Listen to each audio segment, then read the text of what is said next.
Mental health पर as a film maker producer आपकी क्या राय है? देखिए, मुझे लगता है कि सबसे पहले आज से 8-10 साल पहले तक मेंटल हेल्थ को बहुत बड़ा स्टिग्मा माना जाता था। मतलब उस माँ बाप अपने बच्चे की बीमारी को छुपाते थे, अपनी बीमारी को छुपाते थे, हम लोग इसको समझते नहीं थे। मेरे हिसाब से जैसे आपका एनजीओ है और बहुत एनजीओ है, और जनरली इसमें प्रेस का बहुत हाथ है, पर्टिकुलरली न्यूज़पेपर तबके में इसके ऊपर लिख के। And then some of the celebrities have been very brave, like Deepika Padukone, who have come out and said that they have been, and many young girls like you I have met who are active in terms of reaching out to people who are suffering from. देखिए, मानसिक बीमारी है क्या?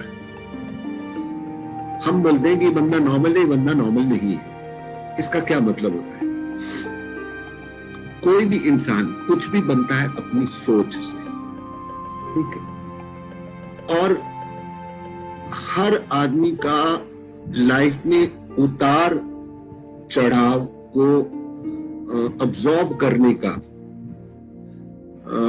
मतलब life के shocks को, life की hardship को, and life is unfair also, life की अनफेयरनेस को डील करने के लिए जो मजबूती आपकी पर्सनालिटी में होनी चाहिए, जब वो नहीं होती है तो आपकी थिंकिंग नेगेटिव तरफ जाना शुरू कर देती है।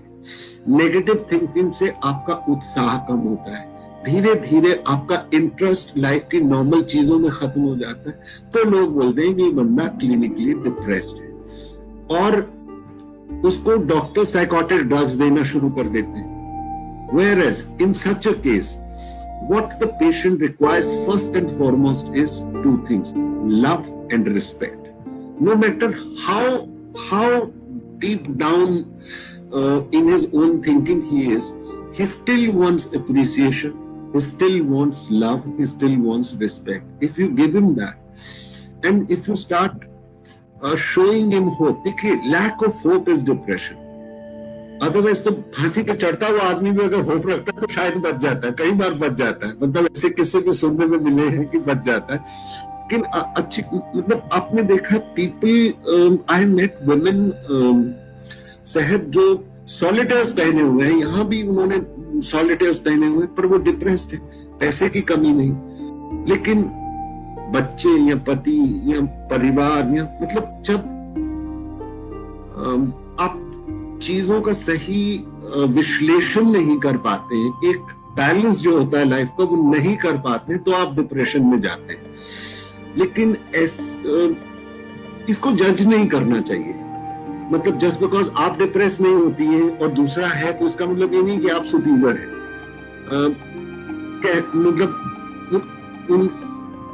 one should reach out to them, and the only way is to talk to them continuously, give them hope, give them love, give them respect.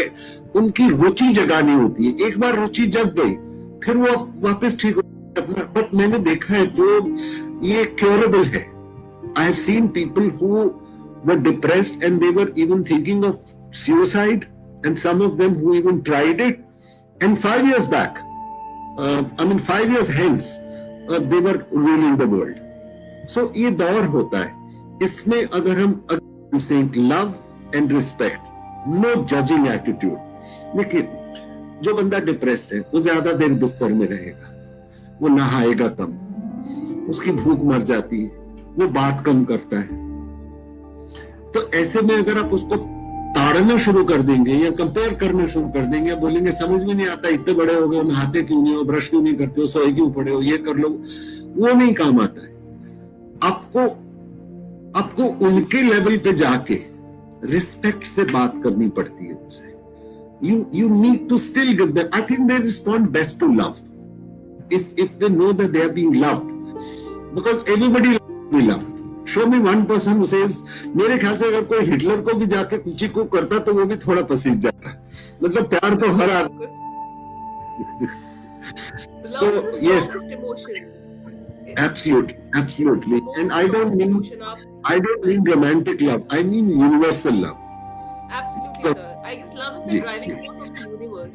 सो जी अगर हम उस बात को समझें तो शायद मेंटल हेल्थ इश्यूज काफी हद तक रिजॉल्व हो जाए.